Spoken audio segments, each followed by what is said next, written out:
Ladies and gentlemen, boys and girls, children of all ages, the Panda Wrestling Company and TGN Networks proudly brings to you the soon-to-be most slept-on podcast in the world, SuperBeard Vancouver, the Devil God Jamal Jones, wrestling with Toxicity.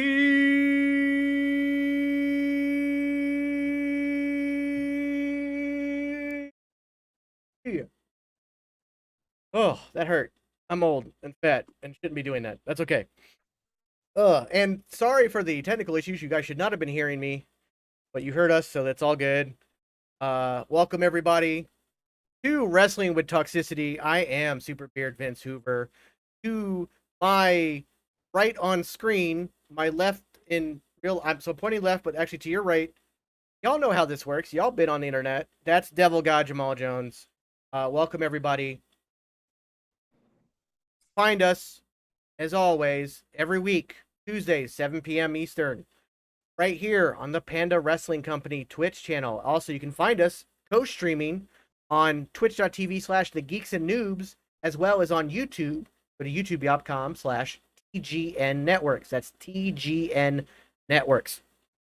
On all of those socials, please like, follow, hit the notification bell on YouTube. When it comes to the TGN Networks on Twitch, I am an affiliate, so if you can subscribe, use your Amazon Prime subscription, that'd be great. Make Jeffrey Bezos pay for it. Pretty soon we'll also be hitting affiliate here, right here on the Panda Wrestling Company. So come next week, please subscribe as well. It helps us all out grow immensely. Speaking of help and growth, we are brought to you by Rootless Coffee.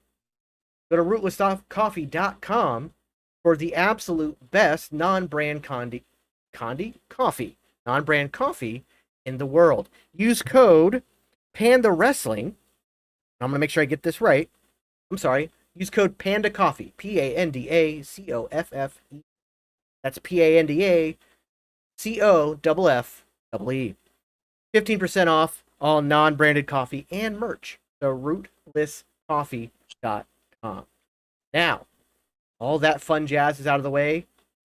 Jamal, how you doing? I'm alive. I'm here. Glad to be here. That is the state of everything, everywhere, all at once. Oh yeah. Which also, by the way, good movie. So we got 15 of you watching right now. Thank you so much for joining us here. For the people that are watching also on my other Twitch channel and on YouTube, thank you so much for joining us. Let me give you a little rundown of Wrestling with Toxicity. So the Devil God and I will be here to talk about the modern state of wrestling, everything going on, but also helping fuel the, how do I put this? The cleansing of the IWC in a way, wanting to eliminate the toxicity from the internet wrestling community. Bad takes, hateful, disgusting takes, etc. The whole point of all of this is to build a community that we can all be proud. Excuse me. We can all be proud of. And so that is what our podcast is all about. So for a lot of you, this is your first time seeing both of us. So we're going to give you a little background on ourselves, and I'll let Jamal go first. Because I have a lot to say, because unfortunately I talk too much. Well, yeah. I mean that, you're older. You have more history than I That is do. true. That's the I'm thing. 40, ladies and gentlemen. I'm just 27. I'm a child. But like you said, I'm Jamal Jones. I'm from Memphis, Tennessee. One of the big homes of professional wrestling for a lot of pros of the old school. I've been watching wrestling since I was probably about maybe 5 or 6 years old. Um, I even did amateur wrestling through high school. I attempted to do pro wrestling, but due to other complications, I couldn't fully commit to it. But I'm still a fan to this day. I still love the product, whether it's WWE, AEW, New Japan, you name it, I watch it. And you can follow me on TikTok at devil_God2194. I make satirical videos, funny takes, and I've gotten into making edits recently. So whatever it is you like, I They're got it. really good, too. I get bored and I make them. The one I made for Brock today was just random, just spur of moment. You know what I want to see with that Brock scene, by the way? I know this is off subject. We're talking about who we are. But I want to see somebody do that, but with the Mario sound of do, do, do, do, do, do, you know, like when you die, as Oh, Roman rolls down, because I think his body would line up perfectly with the sound.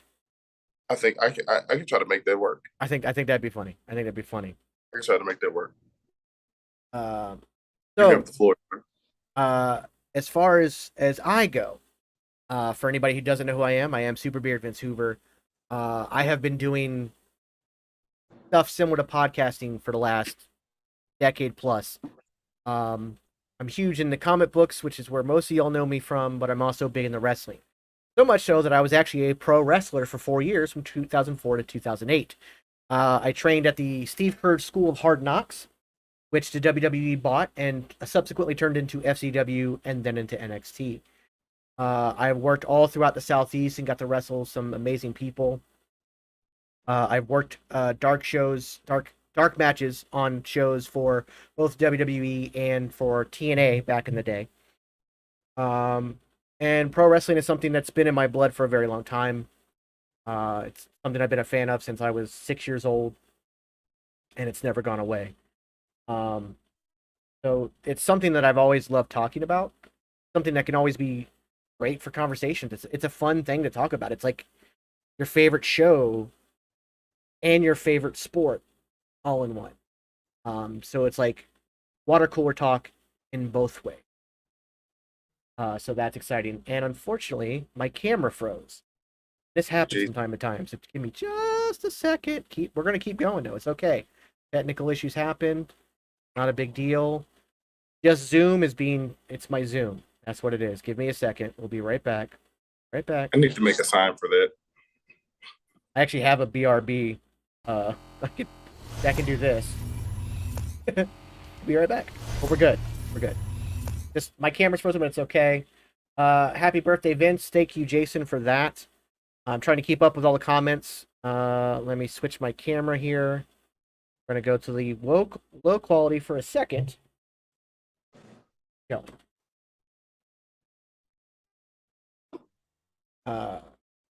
Looking at the comments. Yeah, so keep an eye on how we're doing this. And then we'll go back. Boom. There we go, ladies and gentlemen. We are back. Okay, great. Now, gonna try and be there every night. Yes. Thank you. That's something else I would like to talk about before we get into like the conversation that we're going to be having today, is I want to talk about the Panda Wrestling Company in general.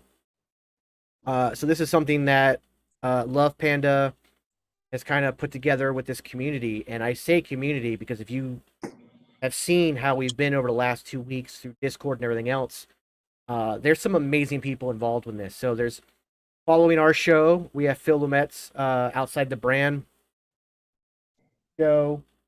That'll be on from 9 to 11 Eastern Standard Time tonight. We had Raw with Russell, WrestleMania yesterday for Monday Night Raw was a lot of fun. We have shows all week long. Please check the schedule on Panda Wrestling Company's Twitch page. If you go to the schedule, it's all there. There's all these great shows with all these amazing, wonderful people. It's going to be a lot of fun. And we're going to see you're at the precipice of greatness, and that sounds so like hyperbole, but I mean it. The foundation has already been set for a wonderful community and a wonderful thing to grow out of the Panda Wrestling Company. So again, I'm going to pitch this one more time. Please like and subscribe, hit that follow button, not just on my channel, but here on the Panda Wrestling Company. Please do that, because we're all here for the long haul, because we all love it. It's going to be a good time. Now, that being said, on with the show, as I've spewed for the last 10 minutes. So we're actually speaking of the precipice of greatness. That's called a segue, ladies and gentlemen. Completely accidental. But we are kind of on the precipice of something amazing in the wrestling world. In the sports entertainment world. Yeah. It's the Triple H era. And I mean, it's not gonna be an immediate overnight thing. It's gonna take some time, but we're already seeing it. We're already seeing the effects. more so come SummerSlam and then Raw yesterday. We got, you can tell that there's new hands at the table. Must hell yeah. So like let's talk SummerSlam. Like SummerSlam was great. Like some people didn't like certain aspects of it, but folks gonna have their opinions. But I thought in total it was a great show altogether. You can you can tell that Triple H had his hands in the production. You can tell that he made some tweaks and some changes. And to me, one of the biggest things was seeing Dakota Kai come out yeah, that's because huge. not only was she released not too long ago, but she had also stated that when her contract was going to be up, she wasn't planning on renewing anyways. Yeah. So that's a double win. So I'm trying to figure out what kind of gift of gab does Triple H possess to talk somebody back into a company that they had no plans on coming back into. Well, I think Like part of the reason that she was not wanting to come back was because Triple H was kind of outed of NXT as well. that too. And with Yeah, him they having, switched. him having to take a step back due to his health issues, it felt like he wasn't a part of the company anymore. So that was her biggest cheerleader. Why would she want to go up to a main roster where she has seen her friends fail time and time again? Mm-hmm. And she knows she's not going to get used right, especially in the women's division. So, like, why bother? Because Triple H wasn't there to have her back. But now Triple H is there. Of course, she's like. But now the question is, like, who else? Does Johnny Gargano come? The list is endless, honestly. It's Yeah. so much talent that's and what people don't understand is there's a lot of Hot talent man. that has been released and aren't working in other places. And I feel like some who are working in other companies, whether it be, they're in NWA, AEW, or in Impact, I feel like they're only there because, they weren't happy in WWE. And regardless of being released or not, they just, they went to the next best thing. So whether or not they're going to come back once their respective contracts are up is it's pending because if I remember correctly, Tony Khan said he's not going to be able to resign a lot of people. Yeah. Like he's kind of already made a bit of a list of people he's gonna kind of let go, like softly let go once their contracts are run out. How many people are Triple H gonna scoop up? Yeah, it's gonna be crazy because Killer Cross has already come out and kind of talked about wanting to be back under the Triple H umbrella. Bray Wyatt, Jason brought that up, that Cross and Wyatt could possibly be part of it. Will Triple H and Steph keep the 90-day non-compete clause? So that's an interesting question. And I think I'm going to say yes, because that's more of a business side of things. Yeah. And that's probably something they won't want to change. So I'm going to say yes on the 90-day compete the no compete clause. But there's somebody I want to bring up that I think is a perfect example of how, like, the grass isn't always greener on the other side. That may be what I'm trying to say. But Tyler Breeze. Tyler Breeze was released. Mm-hmm. He didn't even bother trying to sign anywhere else. He knew that it was WWE or bust for him. He knew that, like, he wasn't going to get used in AEW because he wasn't like a Bryan Danielson or, somebody. He wasn't a top guy, so he knew he wasn't going to get used there. He didn't want to go to Impact, so he kind of quasi retired from wrestling. Yeah. And he's running his wrestling school. Yeah. He's doing his he still streams, doesn't he? Yeah, he streams his Twitch. Now he is back on Up Up Down Down, a WWE owned YouTube channel, and has his name back. Because when he was released, he was still on Up Up Down Down, but they had to call him, instead of Tyler Breeze or Prince Pretty, they had to call him Matt in a Chair. Matt being his real name. So the last bit of episodes of like the Uno with the party, he was using a different name. But now he's back as Tyler Breeze, So, I mean, he's somebody that I could see potentially coming back to the ring under the Triple H regime. And I then would people love like, seeing her back. yeah. And then there's people like, you know, again, I mentioned Gargano, and of course his wife, Candice LeRae. There's Bray Wyatt comes up a lot. Um, Fandango, Braun Strowman. There are, Fandango retired. what? Didn't And Fandango retire? he actually just wrestled recently. Okay. But I think he kind of retired the same way Tyler Breeze did, and that Yeah. he would come back if Triple H approached him. I think that what it is that Triple H has always been.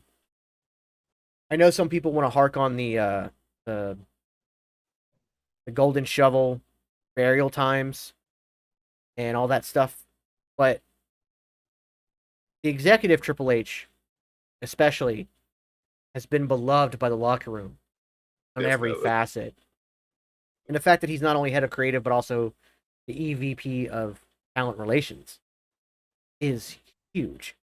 It cuts out that passing of notes that you used to have.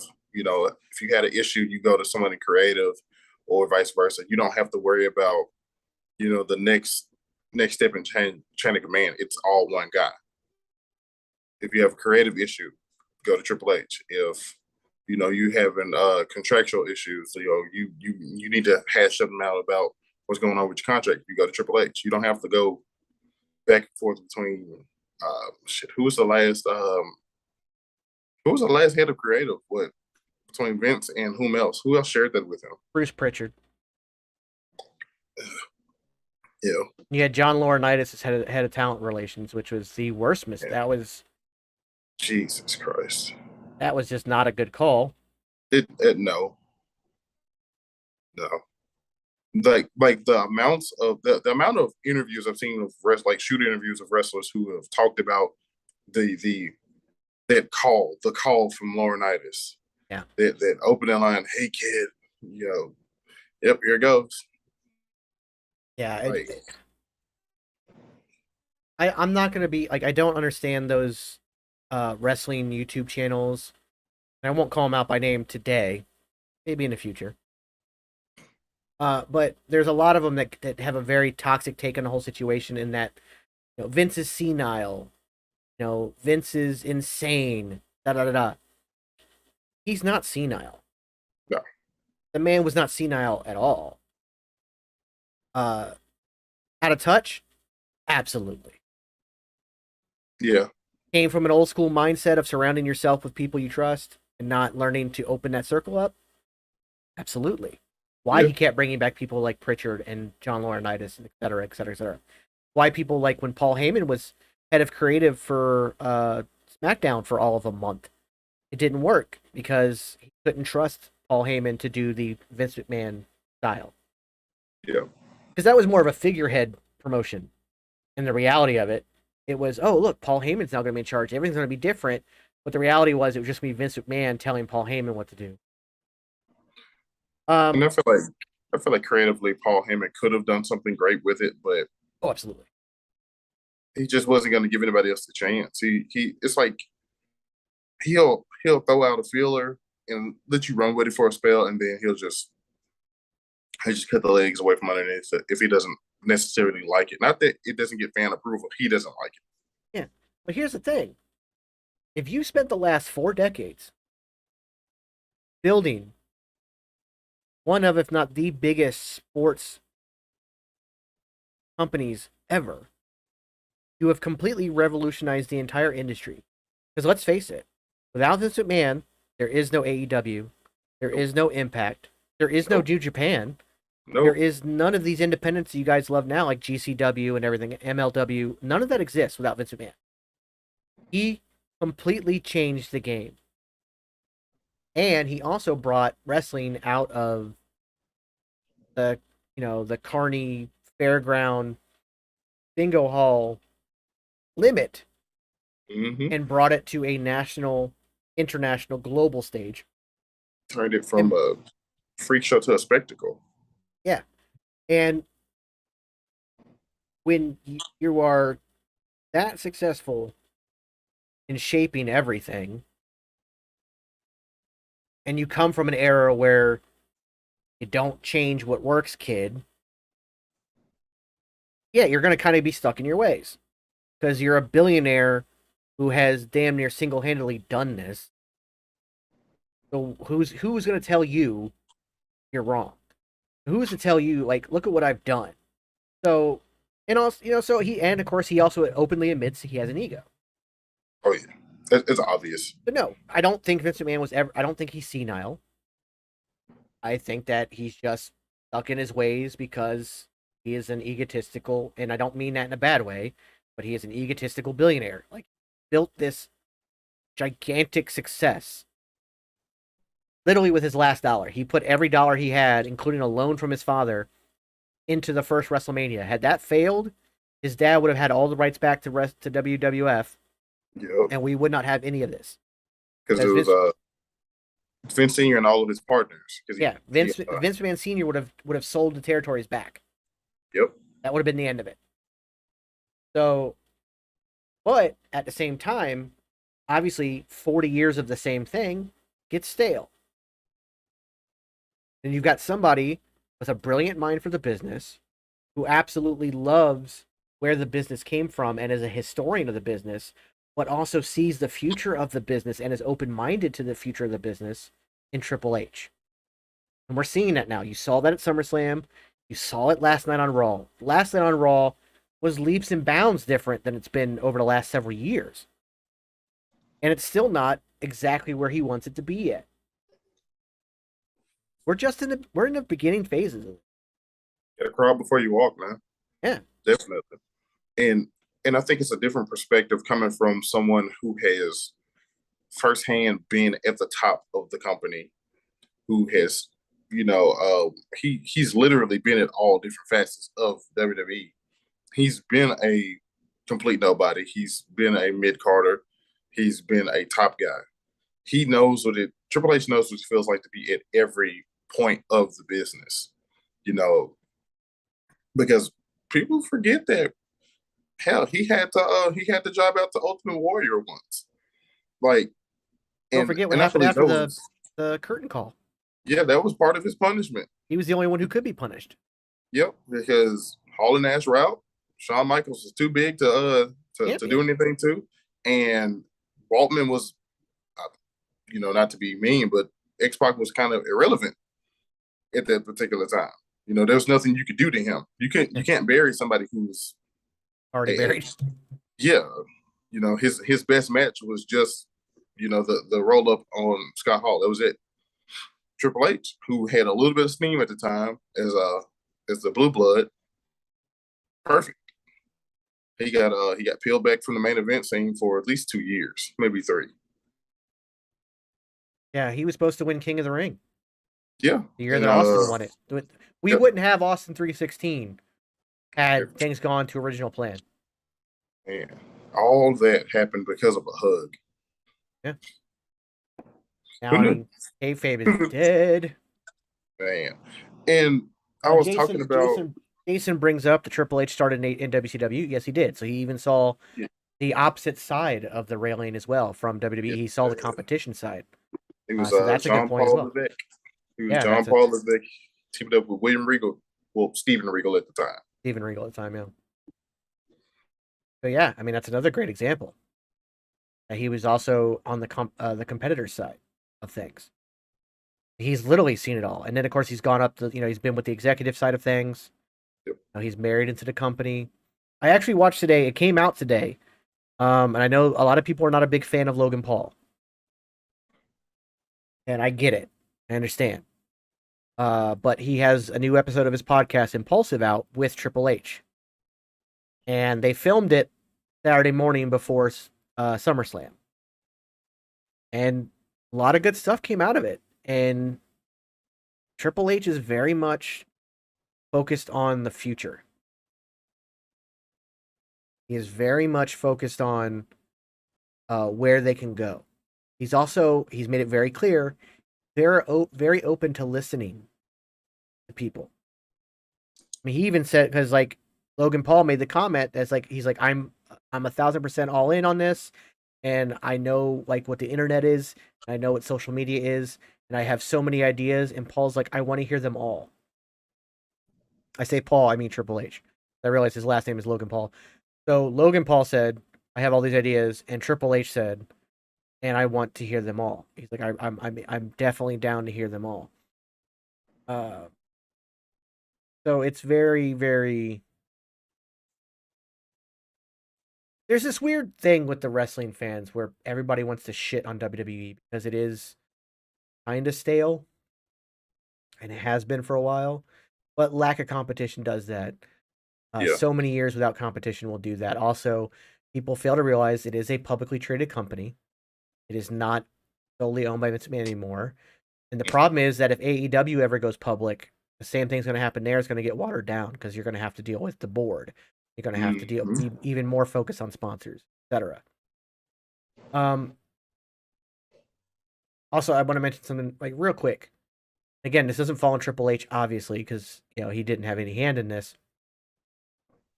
A lot of speculation has come out also, and this goes back to the internet talking, the IWC, like, oh, Vince is senile. And how are they going to release talent and say it's budget cuts and they're posting record numbers in profit? Budget cuts did not mean they were cutting the budget because they were over cost. Budget cuts meant they were trying to lower their budget so that their profit could go up. Yep. I'm not a fan of these mass cuts like this, and I don't think we'll ever see that again.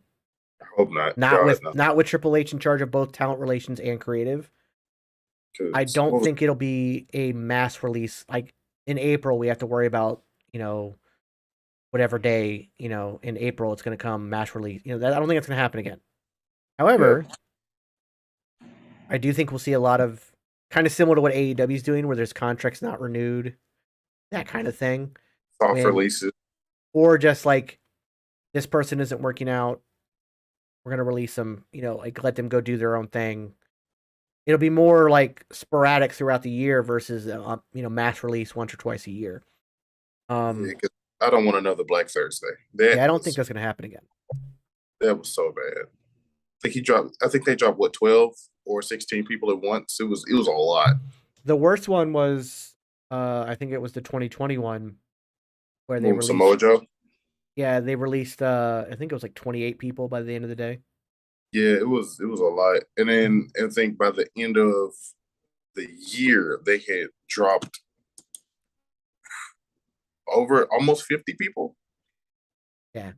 And they want and people wonder why you get repetitive, repetitive matches and storylines and such. I was like, when you have a diminutive roster, you're gonna see that the same people come back over and over and over again.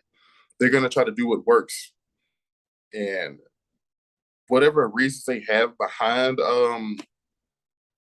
not signing new people, that's their business. But at the same time, it's just like you're killing yourself by constantly repeating yourself. You're making it stale again when you're trying to refresh things. Yeah, and I mean, it's not like every time the Usos and the Street Profits put on a match, it's not a banger. But even then, it's still like it gets repetitive. Yes. And so you don't want to see the same thing over and over again. And I feel like that's not going to happen anymore. First of all, we're going to see pushes for people, and it's again proven in Raw. Tommaso Ciampa wins his triple threat match to go up against AJ Styles, which, by the way, whoever thought we'd get Ciampa versus AJ, that's not amazing. That was amazing in and of itself. But then he beats AJ. Now Ciampa's going after the U.S. title next week. And they put so much emphasis on the U.S. title throughout this entire episode. There really is. I don't think the intent is to immediately pull the titles off of Roman Reigns. Mm-hmm. But in the meantime, because he's going to be on a limited schedule, they're going to put more and more Irish Neep. They're going to put more and more emphasis on the United States title. And I'm assuming come SmackDown, we're going to get something similar with the Intercontinental title. We're going to see these, for lack of a better term, mid-card titles be elevated once again.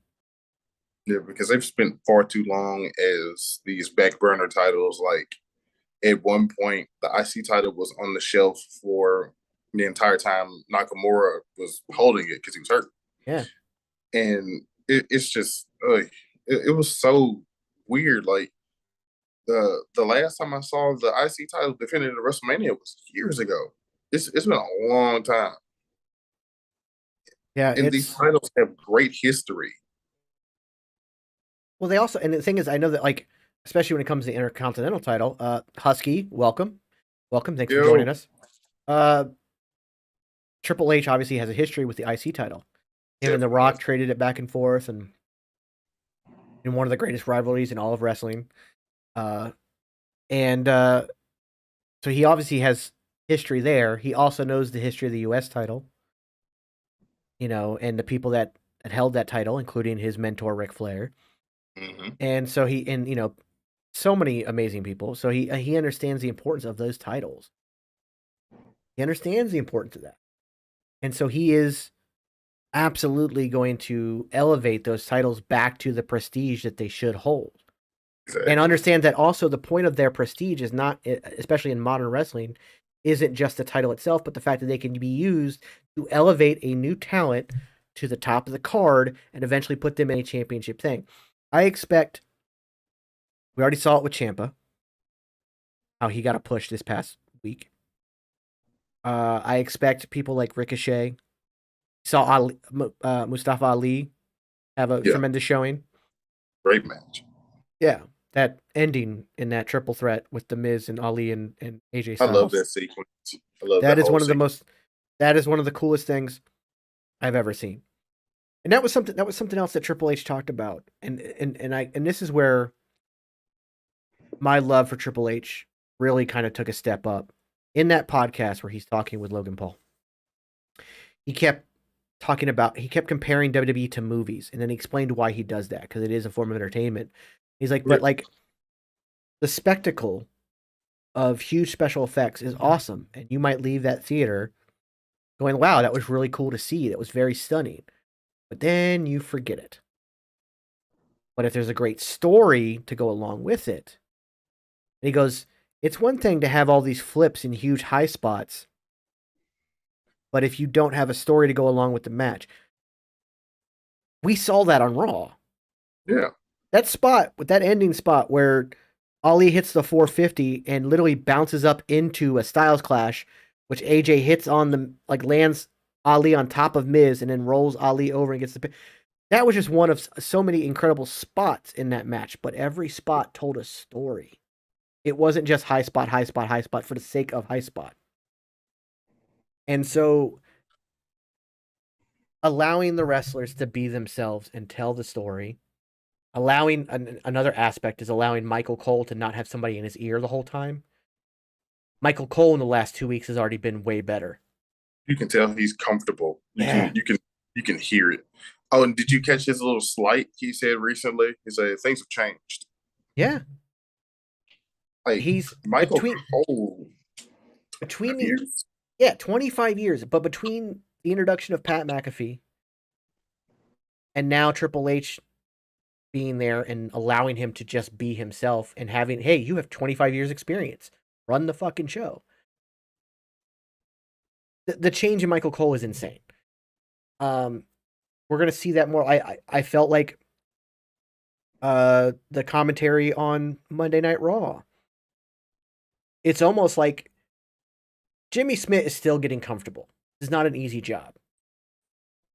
And you could tell that he was trying to adjust to not having somebody in his ear the entire time. Mm-hmm.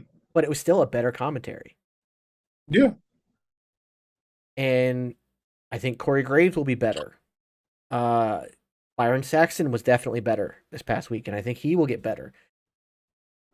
Allowing the wrestlers and the commentators and the referees and everybody to do their job without being micromanaged, I think is one of the biggest things that's going to come out of this. It takes pressure off of them. I feel like it makes for less mistakes, more fluidity, more natural performances, whether it be on the mic, in the ring, on commentary. When you don't have your boss or someone else that's considered to be a superior to you breathing down your neck, the entire time, or overly criticizing what you say the entire time. It makes for a more comfortable work environment, and that's not just within wrestling; it's just any That's just aspect pure, of, yeah. yeah, it's anywhere. So I can only imagine how much more comfortable these folks are getting just by having that proverbial leash kind of loosened up off of them. You know, Triple H still has to make sure everybody's in order, but go out there, do your thing, and have fun doing it. And somebody was it Jason Hoover mentioned he'd like to see Graves back in the ring because Graves was recently medically Medically cleared, cleared. like right before the Rumble. I was expecting him to slide in the ring, actually. I'm gonna be honest. I kind of felt like they were planting the seeds for him versus Pat McAfee at some point. I I can felt see like at that. the end of that SummerSlam match, A little tension there. the crotch chop and every, like, I feel like maybe, just maybe, they were building to that. I mean, I wouldn't hate it. It wouldn't be the first time we've seen two commentators, go at it, but this time you have, You'll have a legit match. yeah, like it's not like when, well, no, Taz versus Lawler was mad because both of them were beyond past their prime, but Corey Graves is still in great shape. McAfee's still in great shape. If they were to have a match, it would be actually entertaining to see. The Husky said Pat versus Corey at Survivor Series. I think possibly. I'm If game not, for it. if it's not at Survivor Series, I think it builds all the way to Royal Rumble. It'll definitely be a bigger pay per view. I don't see them putting Pat on anything other than one of the main four. Because he is a walking spectacle. Like the dude is. I love Pat so much. He breathes entertainment. Like that dude was born to do this in every aspect of it, not just wrestling, just entertainment. Yeah, you wouldn't even think he was a football player at any point in his life because of how quick he just absorbed the entertainment industry as a whole, not just even professional wrestling, just being out there doing what he's doing now. Yeah, it's out, like, the guy was an entertainer in the NFL. Yeah, I mean, the guy was just he was just born to do it. Some people are just like that. Just he's so good. He's so athletic. If anybody ever gets a chance, go on his YouTube for the Pat McAfee show and watch him talk about the SummerSlam match and about not realizing it was outdoors, humidity, and the slipping of the God, the Swantini Bambino almost killing him. But that's the thing. Like, even watching him make that mistake, or almost a mistake, because he still pulled it off. It doesn't feel like, oh, he's a man out of his element. It didn't feel like that. He falls right in. And I just feel like we're in a brand new era for WWE that's going to be very interesting. And I think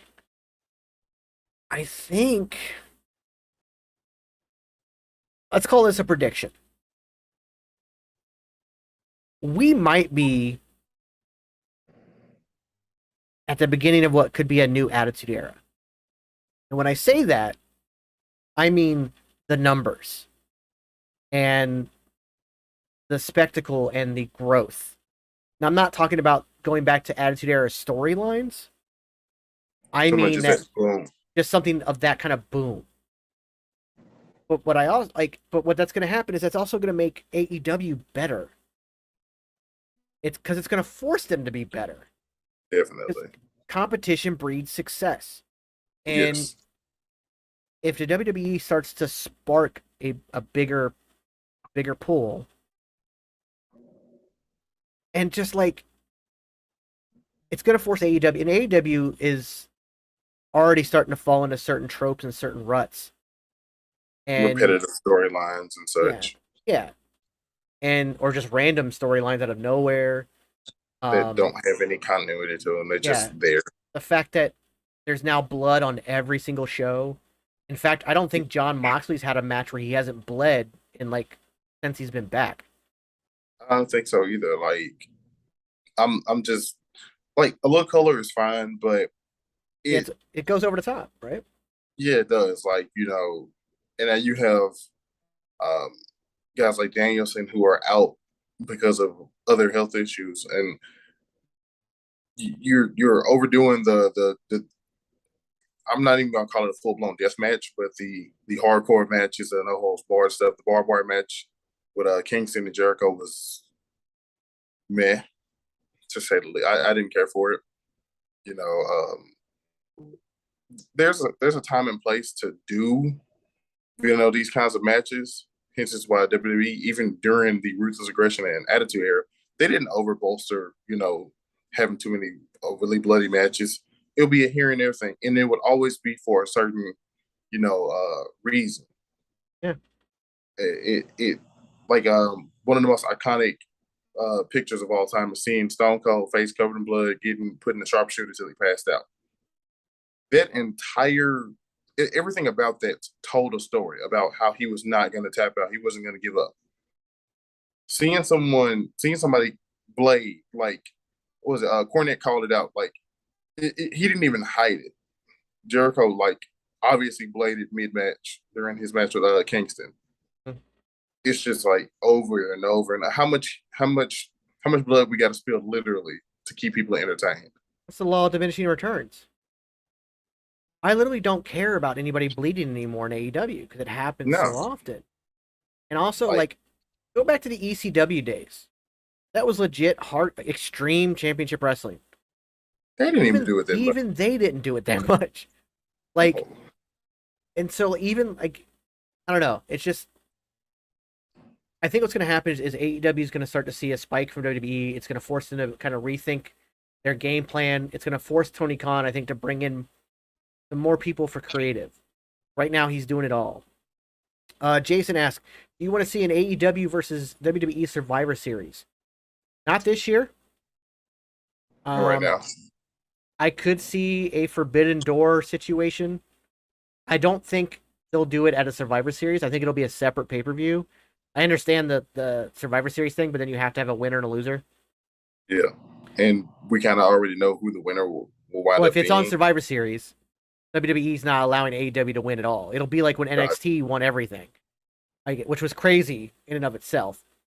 But like it'll never happen to where it'll be WWE would win 5-0. Like it just wouldn't be good. Even Triple H isn't that stupid to allow he's not gonna let you tarnish during one of our main 4 pay-per-views. There'll be a separate pay-per-view. I'm sure Tony Khan will probably want it to be like Forbidden Door where he has the most control, which could be a problem.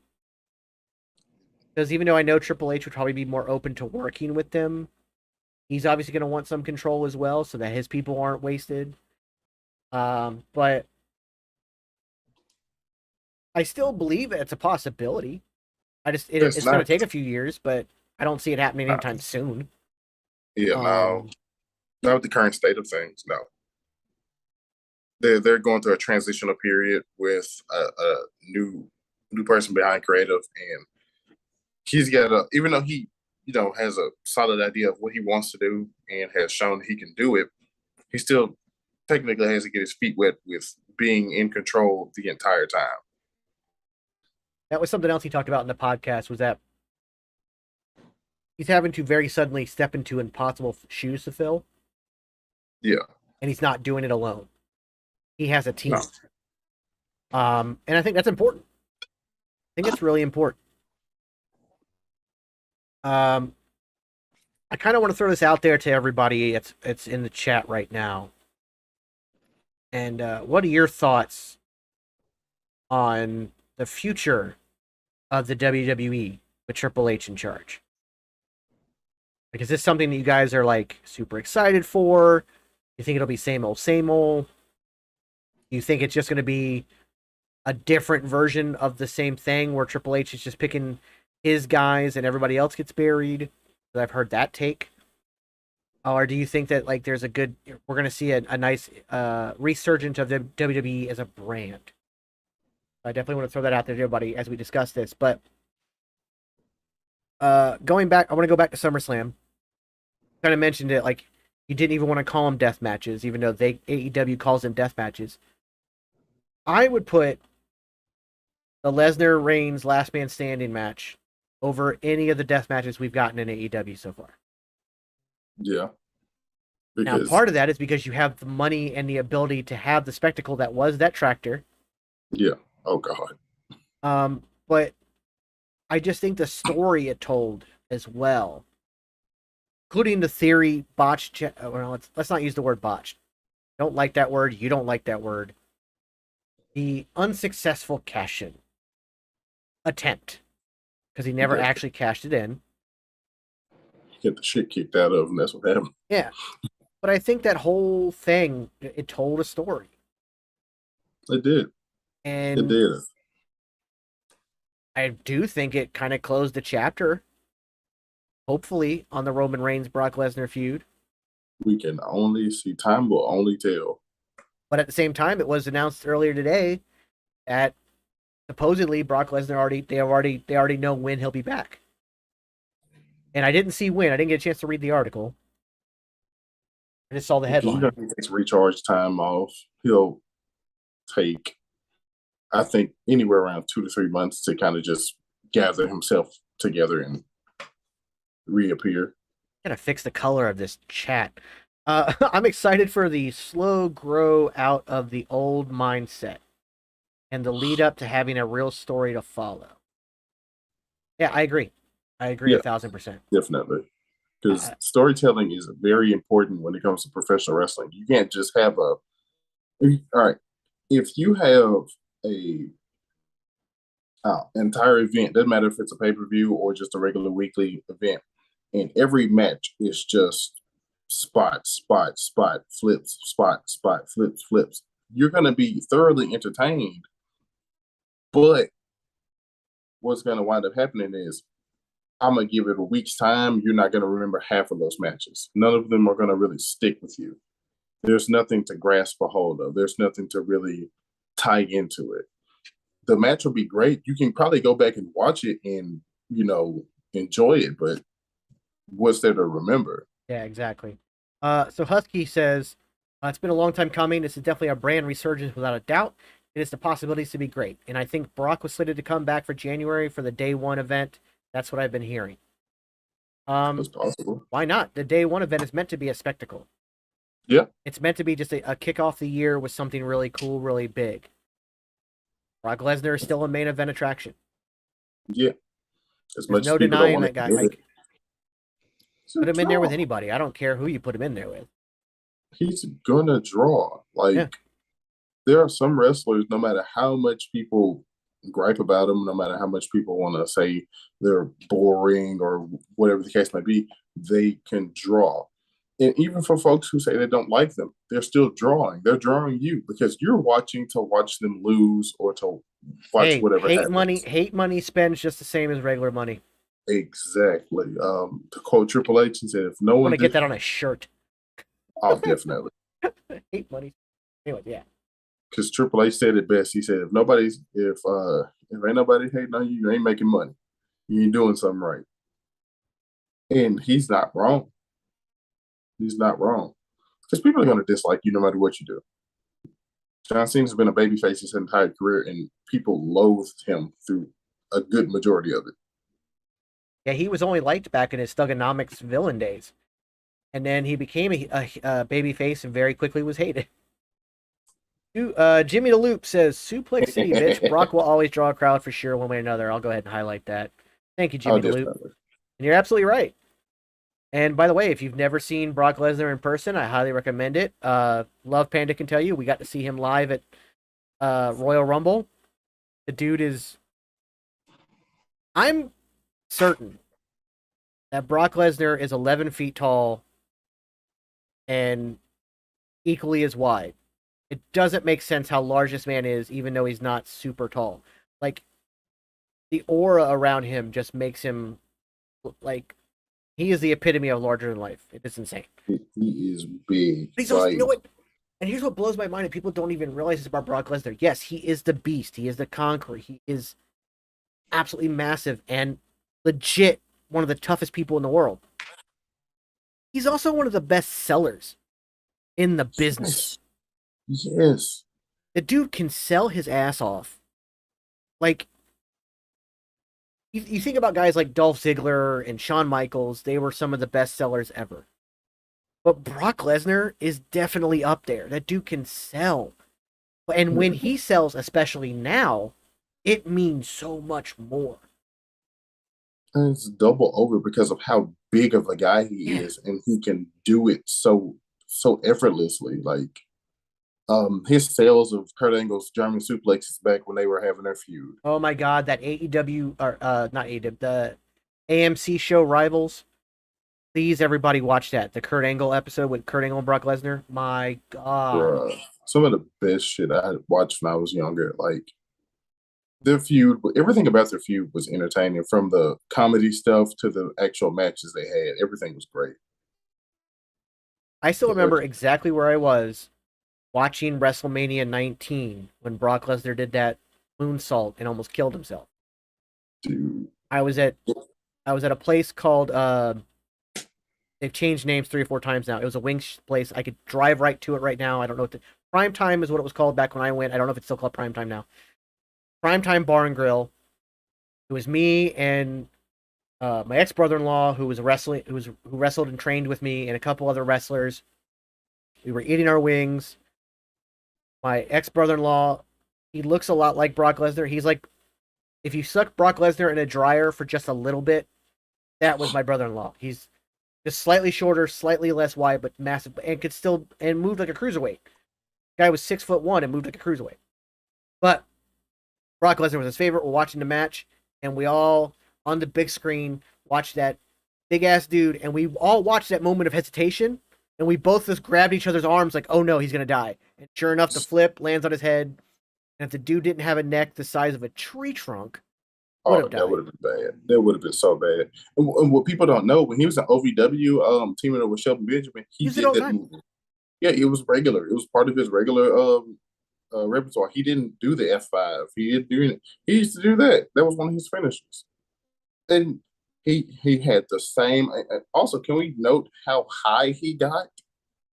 How much air he got? Like people talk about Evan Bourne's shooting star press.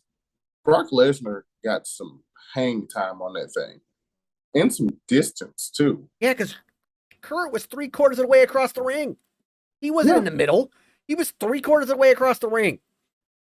if Brock Lesnar had jumped, if he had managed to get just a tad bit further, he would have landed on him. He landed close enough to where he could reach out and touch Kurt with just the tips of his fingers. He landed, his head actually scraped Kurt Angle's ribs. It was so Hey, to think of how much of a freak athlete he is. Like there will never be another one of him. no, he's definitely a 101. Yes, sir. But and Like, that's again, so that goes back to what Jimmy had mentioned. He is a draw, no matter what. One way or the other, yeah, the man's a draw. So him coming back, I'm excited to see because I'd like to see him go against somebody else. yeah. I'd like the stare down that happened between Drew McIntyre and Brock last week. I would like to see a match longer than the match they had at the no attendance WrestleMania. I would like to see that the two of them go at it. Another person I'd like to see go against Brock Lesnar, Sheamus. Sheamus hasn't had a main event match in so long, like a singles one. Guess what? Sheamus, Triple H guy, Oh yeah, I know has they been work his out entire together. career. Yeah, they work out together and everything. They have been close ever since Sheamus came to the main roster. I remember, I met Sheamus back in the FCW days. When my school got bought out and we opened up of all places, an indoor batting cage. We took over the back half of an indoor batting cage. That was our first location for FCW, or the training facility, anyways. One of the students there, one of the guys training, was Sheamus. I worked with Was it him a back little when he bit. was O'Shaughnessy too? When he had the Yep, O'Shaughnessy tag on the end? yep. And I worked with him, and the dude's amazing. Stiff, very stiff, but Okay. amazing. But as soon as he was on the main roster, he was very much Triple H guy. That's why he got his championship. People hate, like, he talks about this before. He was hated in the locker room because he was a Triple H guy. But Sheamus is somebody I think that against Brock Lesnar would be amazing. Yeah. Especially if you keep this babyface cowboy Brock Lesnar. People are really Yeah. gravitating toward. Cowboy Rock is entertaining. I enjoy every bit of it. Yeah. He looks comfortable. He looks like he's just Having enjoying fun. himself. Yeah, he's just out there. He's he's wearing what he would normally wear at home.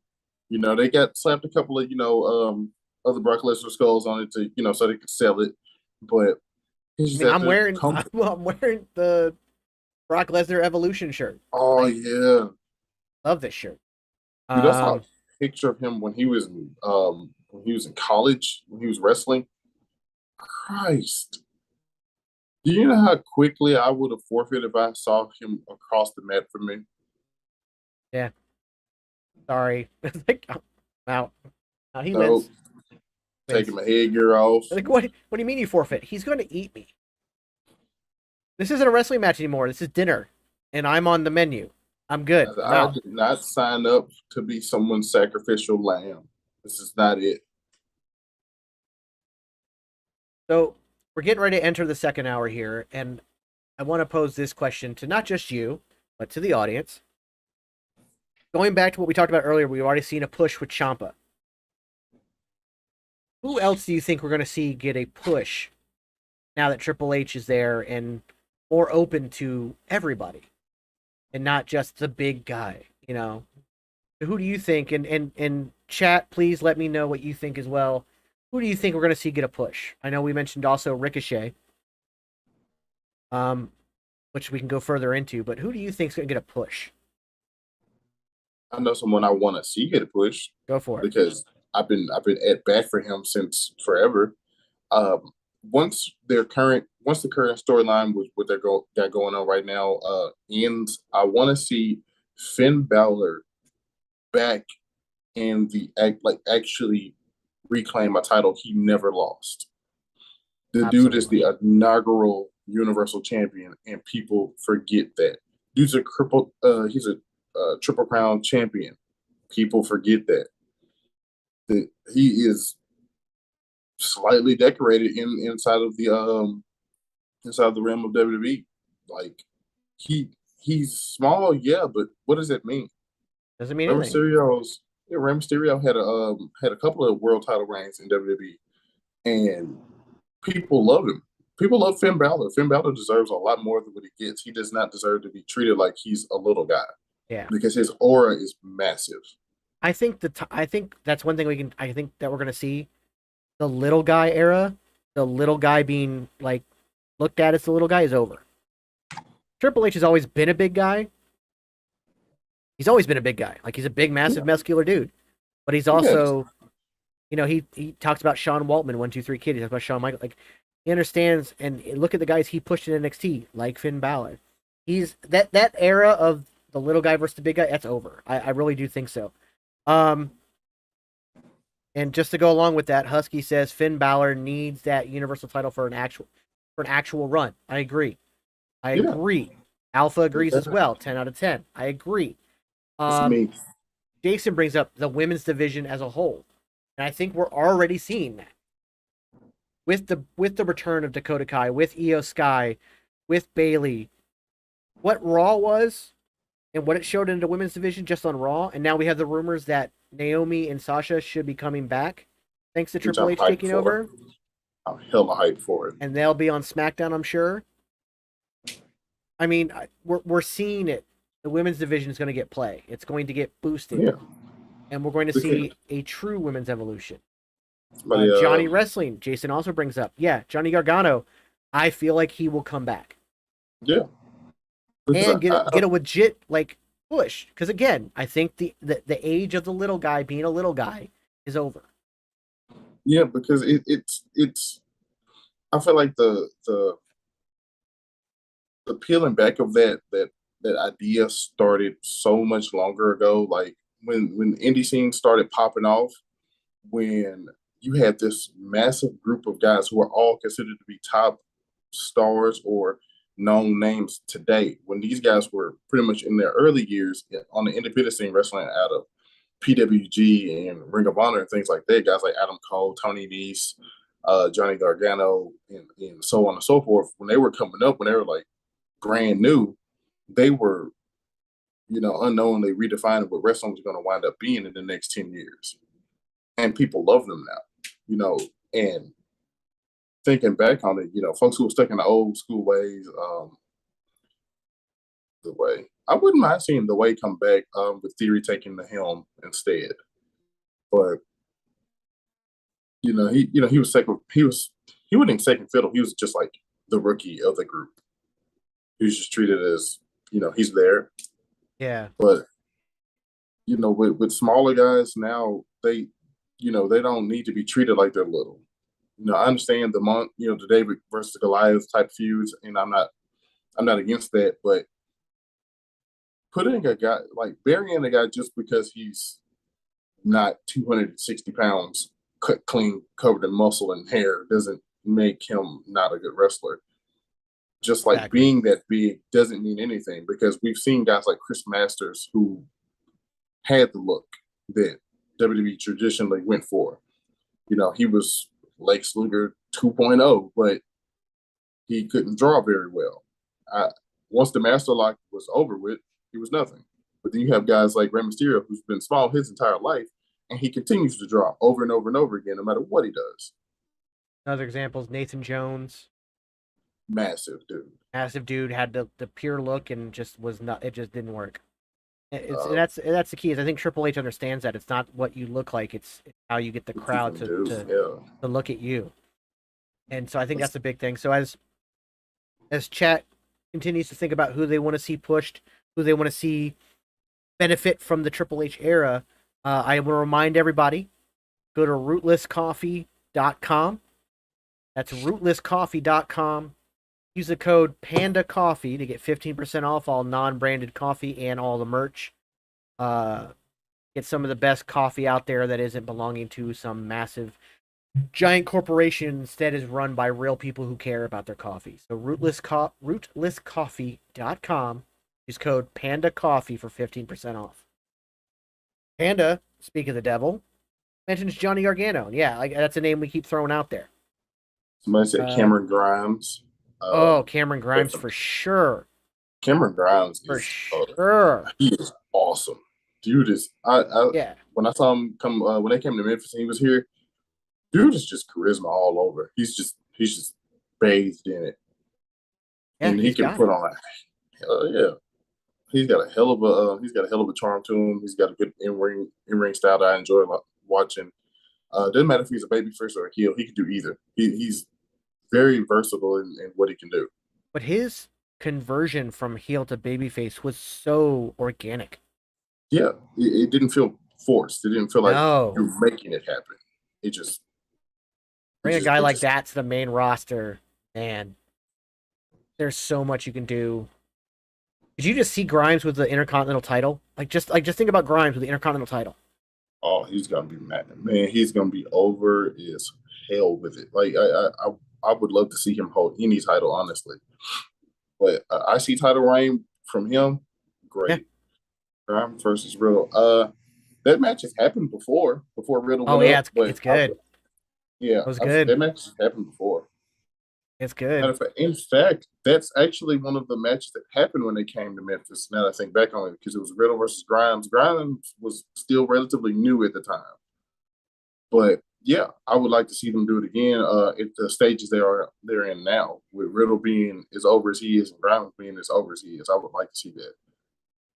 I think I would like to see. I mean, again, I don't know. Just based on what we know, I would like to see Grimes on SmackDown. That would work. But again, I don't know. How much do the brands matter anymore as far as where you're at? As far as roster size goes, it doesn't matter right now. Yeah, are we gonna just see a kind of a blurring of the lines? I don't know. That's gonna be interesting too. Is there gonna be a draft? How is Survivor Series gonna go? Is it gonna be Raw versus SmackDown again, or are we gonna get more traditional stuff? That's what I want. I want it to go back to old school, late '80s, early '90s, just teams. Yeah, Survivor Series. Just pick captains and just go from there. Yeah, we're these two people are having a feud, and kind of like what we saw in Raw with Bayley, Dakota Kai, and Io Sky versus Bianca Belair, and now Alexa Bliss and Asuka are kind of in the mix. You get two more women on each side of that. Boom, there's a Survivor Series right there. There you go. That's what I want to Speaking see. speaking of the women's division, I had made a video on a TikTok recently talking about her. I want to speaking of people who need to be pushed or I feel like should be pushed.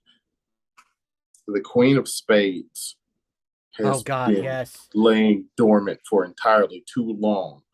Like it's a travesty that someone who was so over as a she was over as a heel. People loved her as a heel on NXT. The only one of the only First people, ever women's two-time NXT champion. and then she's the only person, male or female, to eliminate everyone in an elimination chamber match. She was decisively. She picked apart everybody. She has an aura that transcends just the women's division. She hell, I can see her having matches with some of the smaller guys and just beating the hell out of them because she has that kind of that kind of vibe and that kind of attitude. Shayna Baszler is definitely deserving of a women's title reign. It does Also, not matter which one. also give her the mic.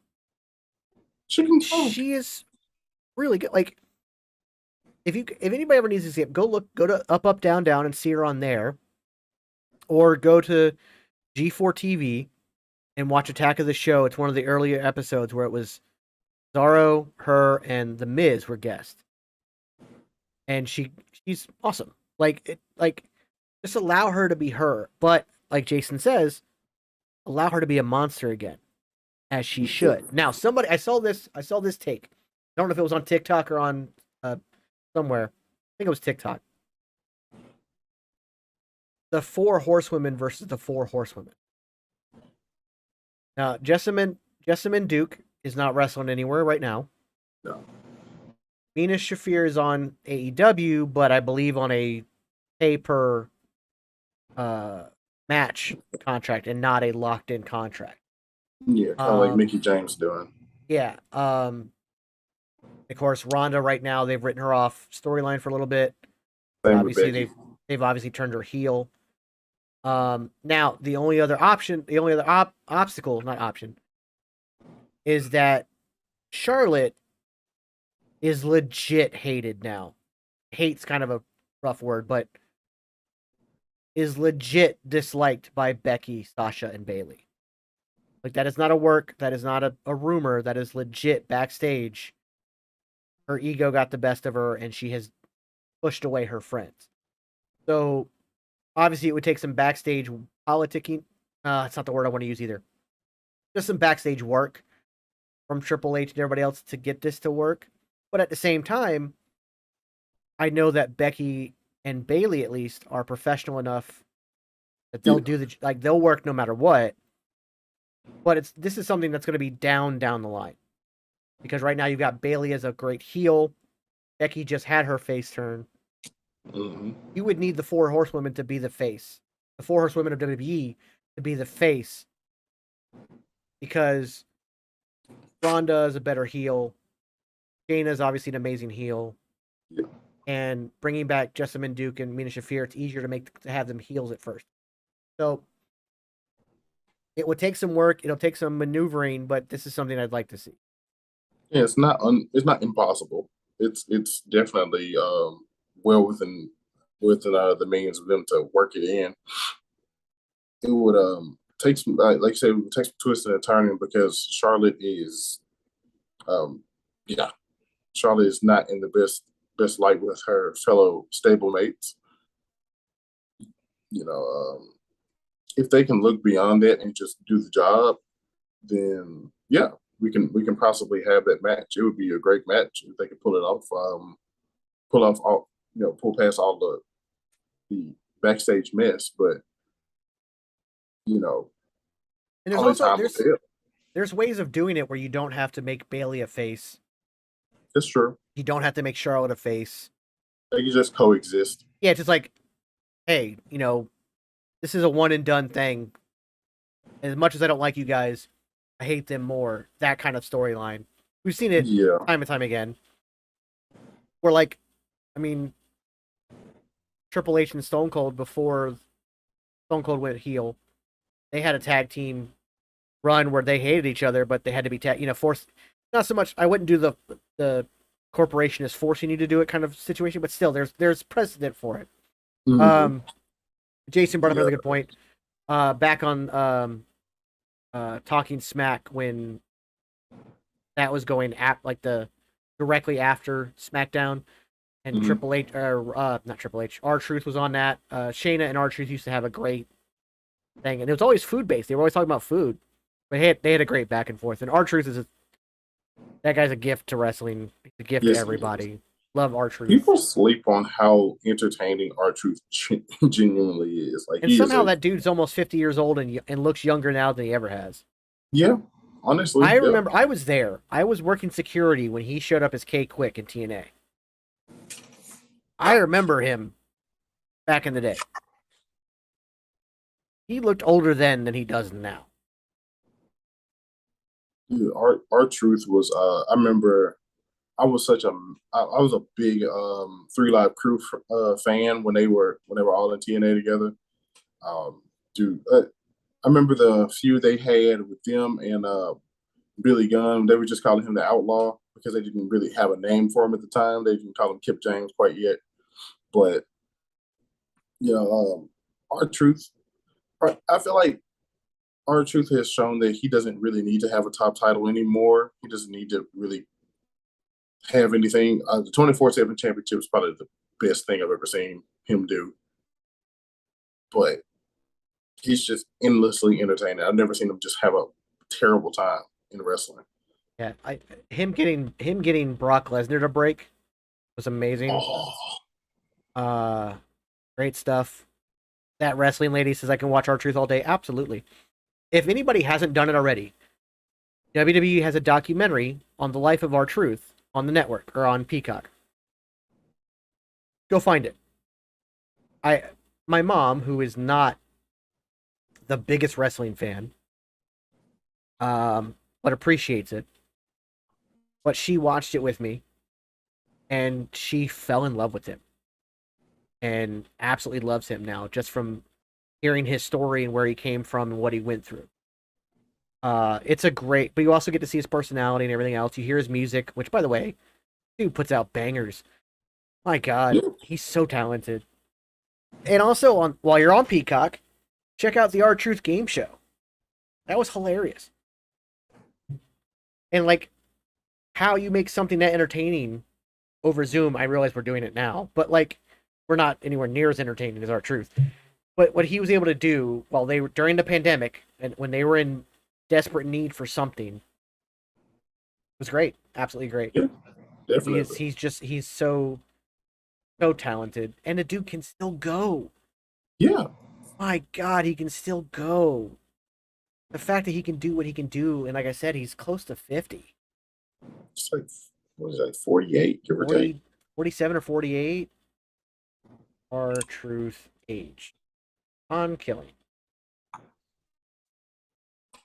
He's born in 72. Oh, I gotta do math. You suck. Oh, 1972. he's 50. Yeah, he's right on the He's dot. 50. He's The right man on is the dot. 50 years old. Just some dude from Michigan says, R-Truth is a national treasure. Whenever he's on screen, I'm always watching and invested. Yeah, Abso-freaking-lutely. definitely. And also, welcome. Just some dude from Michigan. Nice to see you. Appreciate you coming in. Yeah, no, R-Truth, national treasure, should be protected at all costs. Oh yeah. Just, it's amazing what he can do. And It's mind I feel like right now, like I think we're gonna see like I think the 24/7 title is like pretty much done. Like I think it's gonna be gone. Like I don't think we're gonna see it again. Or if, yeah. I think it might be done. But I know that Triple H appreciates R-Truth, so I know that him they'll find a way to use him and use him properly. Yeah. And Even that if it's in like weekly backstage segments, he'll yeah, do something to keep him exactly. keep him Exactly. relevant. Um So another question I want to ask. Speaking of titles that are kind of gone away, obviously the women's tag team division title gone, but now that they're talking about bringing back Sasha and Naomi, and we're already seeing a push uh, for a better women's division, and uh, just some dude says if Sasha and Naomi are back, think they bring the titles back. That's exactly what I'm going to ask. Question: do we see those titles come back, and do we see more emphasis on proper teams for that division? I feel Is like there they enough need is there enough women on the roster to justify it? To be honest, currently. I mean, no, but they would have to. They have to re-bolster the women's division as far as numbers go, and then they gotta find a way to thank you, Self solidify Bet. things. Appreciate it. Yes, sir. They got to find a way to make each team feel like they belong together. They got to make it organic. Don't make me feel like you just slap two people together because they exist on the roster at the same time. Don't do that. And then because the women's tag titles belong to neither brand, it was really hard to package it properly because it could be defended on Raw or SmackDown, and they had an active brand split at the time. So I also it's felt a like lot of work you got to go to. I also felt that they worked better when they were able to also be defended on NXT. That too. That because there they had they had first of all they had legit tag teams in the women's division in NXT, and that was back when Triple H was running it. Like this is why I'm saying like could we see a kind of bolstering? Could Toxic Attraction get moved up and become part of it? Could we see like they could be if they included like wow, just some dude we are on dead on the same page here. They could if they're included in the NXT tag women's tag division. Yes, absolutely. Yeah, Find that would make all solidify difference. solidify those tag belts again. Like have a match, Mhm. solidify the tag belts, get it back down to just. I would like NXT. I think 2.0 needs some tweaks, changes. Now that Triple H is back in charge of creative, he'll also be in charge of creative for NXT, I believe. Um, I would like to see some tweaks done. I would like to see NXT going back to not just being a developmental, but back to being a third brand. Yeah, That was the point of putting them over in that Survivor Series. Having NXT win everything in that Survivor Series was to legitimize them as a third brand. One of the best episodes of SmackDown we ever got ever was that bare bones SmackDown before Survivor Series, where because the plane, like everybody got stopped in Saudi Arabia, that whole ordeal they had when they had to get off the plane and all that, people hmm didn't get back in time. We got Adam Cole versus Daniel Bryan. We got just like all in all, that show was just phenomenal. And who ran that? Triple H ran that because Vince McMahon wasn't back. Triple H ran that. He made phone calls. Adam Cole didn't get to the arena till 7 p.m. Like it was all very last minute. But what that did is it showed the legitimacy of the people there. Jason says tournament time. I agree.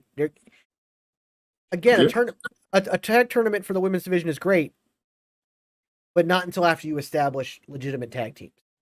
yeah. Uh, You can't just mishmash people together like they did yeah, beforehand. yeah. Don't just throw people together.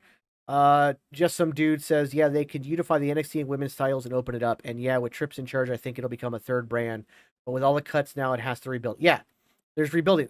None of this, and this is something that I think I've already seen fans starting to bitch. The Triple H era is not going to happen overnight. God no. It is going to take time, 6 months, a year maybe, before we really start to see. We're already seeing changes. Like Raw had so much wrestling. Almost every match got so much time. And when it didn't get time, it made sense why it didn't get time. Like it just like there was so much to it that like it really felt, oh, I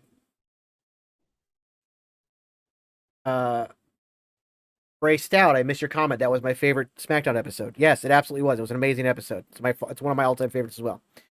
But we're going to see an emphasis on wrestling, but also storytelling, wrestling, telling a story through wrestling. We're going to see people allowed to be highlighted. Mm-hmm. I'm as excited for WWE now as I was for AEW premiering, and that's what it feels like. It almost feels like it's a new Yeah. premiere, but at the same time, it's going like I know we live in a day and age, and this is my 40-year-old old ass showing. I know we live in a day and age now of social media, 7-second attention span. I get it. Oh yeah. Everybody wants instant gratification. Stand that. It's a slow build. Triple H, while very much in tune with modern ideas, is still an old school guy too. And he's an old school storyteller about the slow build. I think the changeover is going to take some time. Somebody, yeah, just some dude from in Michigan said it's going to take time. Yeah, I'm going to People put need to that up there. understand it. I'm going to leave that comment up there a little bit extra long. Yeah, it's going to Definitely. take time, and y'all, people need to understand that. Reach. Bruh, because most modern wrestling fans are very impatient when it comes to storytelling, when it comes to developing certain wrestlers. It gets annoying that they're like, well, they need to go ahead and no, because if they do it now, if they pull the trigger on something now that doesn't make any sense, they had no build, it's gonna fall flat. It's gonna fall flat. Like, what was the point? And we've also seen certain wrestlers get pushed to the moon who had a build up, but their particular reign wasn't any good. I.e., with Kofi Kingston, Hangman Page, et cetera, et cetera. The list goes on and on with guys who had a great rise to the title, but the reign Big was E. just it did nothing. I think that changes too. And yeah, some dude asked, do you think Undisputed jumps if all this happened before they left? No, absolutely not. No, not right now. Adam Cole They're too stays. tied in. And the other guys don't leave because Adam Cole doesn't leave. Yeah, they're too tied in with what's going on in AEW currently. Yeah, but they wouldn't have left WWE if this had happened before they left. That's true. That wouldn't have I happened. feel, They I would feel have like stayed. that's true. They would have stayed. They're Triple H guys. They would have Yeah. stayed. And here's the thing about storytelling. To me, one of the greatest stories in all of pro wrestling, and again, I'm showing my age here. Go back to the Virgil $1 Million Man story. Almost 18 months of Virgil being. I mean, let's face it, he was a slave. I mean, let's be real about it. Yeah. He was in his indentured servant. It was weird. And they just would trickle Virgil didn't like that, or is he reconsidering? Like, they trickled it and they trickled it and they trickled it. Finally, fans were like, man, stand up for yourself. Come on, man. Like started to get behind him. In 18 months, we finally got that turn. He had finally had enough, and he turned on the $1 Million Man. And it was one of the biggest pops in wrestling, and it was huge. And then, of course, it went nowhere. But that particular storyline was amazing. I'm all for the slow build if done correctly. Yeah. And I think Triple H understands that. And even though, like I said, he understands, like, that was something he talked about with Logan Paul on that podcast, was that I need your help. I need your help with that viral moment. But at the same time, the viral moment's great, but it's also gone as quickly as it shows up. Exactly. We need to tell the story. He used the metaphor of the date, I think he talked General Hospital. Mm-hmm. He talked about, oh, this is stupid, but then somehow got invested in the story and what was happening and where's it going, Yep. Long-term storytelling. I'm all for it. And I think that, and the thing is, it isn't like this was planned. I can understand there would be like an overnight change in style if behind the scenes this had been planned for a while. Like Vince McMahon approached him a year ago and said, hey, in a year I'm going to retire. We need to start setting you up, blah, blah, blah, blah, blah, blah. Obviously, due to the insane allegations going on behind the scenes and Vince having to retire suddenly. This is all very much out of nowhere. It's all very sudden. So expect the changes on screen to take time. Yep. So as I've told Marvel fans about the building of Phase 4, 5, and 6, be patient. You have to be. Trust in the product and be patient. You're already seeing some good come of it. I mean, if you need any other example besides this past Raw, the return of Dakota Kai and Io Shirai signing a new contract and joining the main roster. That alone, that tells you so much.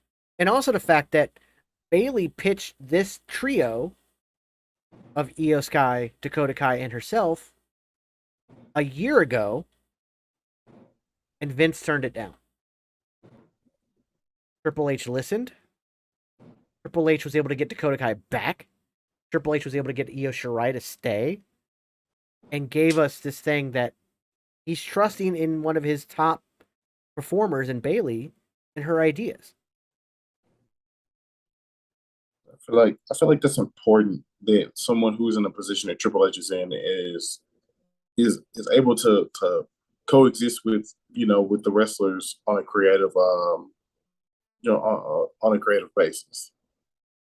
You know, you can't just, when it comes to pro wrestling, it's all about, you know, it's all about creativity at the end of the day, on top of, you know, the actual in-ring physicality.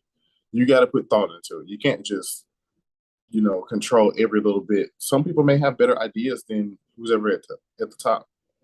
There are certain things that have been pitched to Vince McMahon that he turned down throughout time that would have probably worked. It's Oh shit! yeah. Hold on. Did you see that too? No, I'm in Discord. Sorry, something popped up Yeah, on I was Discord. like, Did you just see that?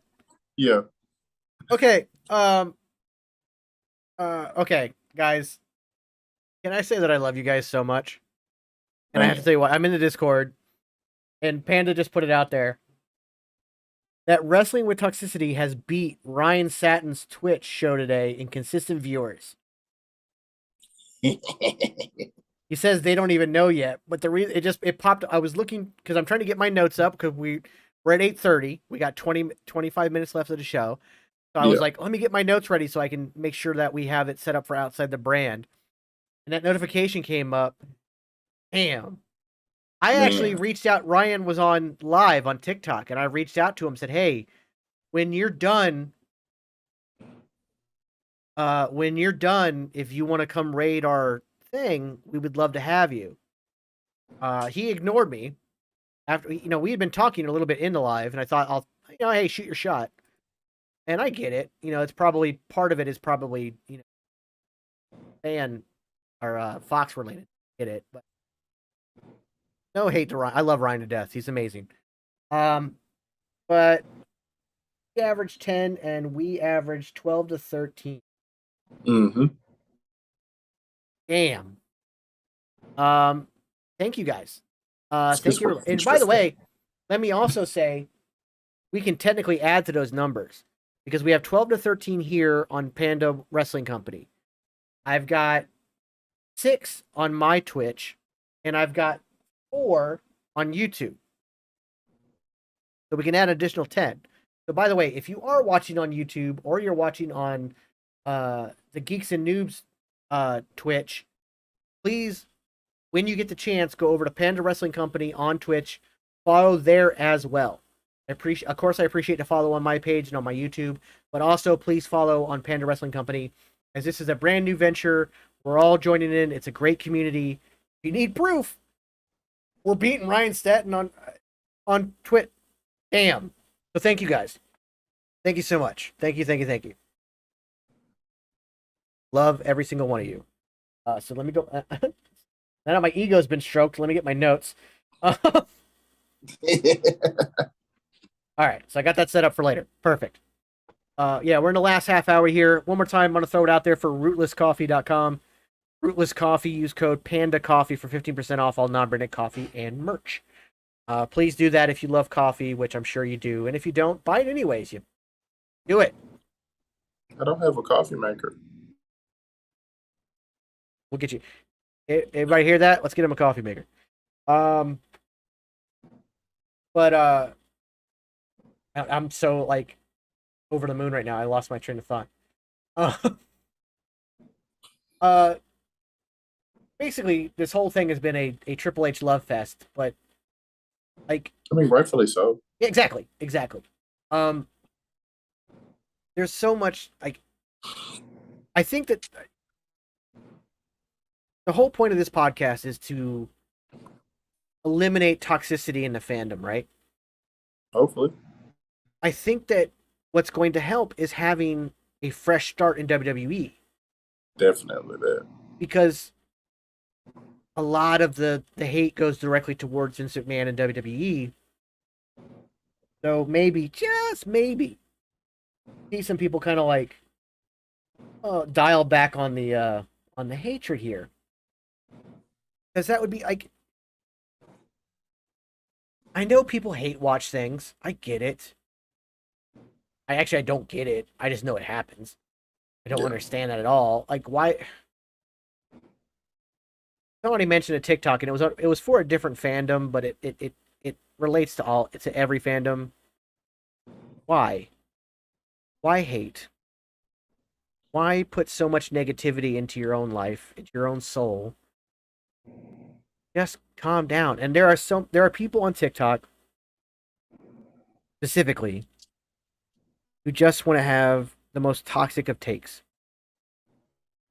And I'm not trying to gatekeep by any stretch of the imagination, but if you've never done this before, don't talk like an expert. You know what I mean? And you have every right to critique if you like or don't like something. And even if you don't like it, you can express that opinion. But there are ways to express that opinion without being toxic. Yeah. Now that we're definitely. in the Triple H era, I feel like there is a good opportunity for everyone to start over. Everyone. Even AEW fans. Like every fandom. First off, there's no need to divide. You can like both. And people feel as though you have to be a part of some type of tribe, that tribalism that spurred apart or spurred about when AEW first, came out. I'm like, what's the point? Like, why do you hate WWE so much? And they're like, because it's not AEW. That's not enough of a reason. There's no context to why you No. don't like it. But you don't have to express, well, you don't have to explain your opinion as far as not liking something. But if you're just hating something for the sake of it existing, it's weird to me. Like, It's also just not healthy. yeah, it's like, why put so much energy into something that you don't care for? And then what the kicker on that is, you disliking it lets me know you still watch it. So you go out of your way to dislike something.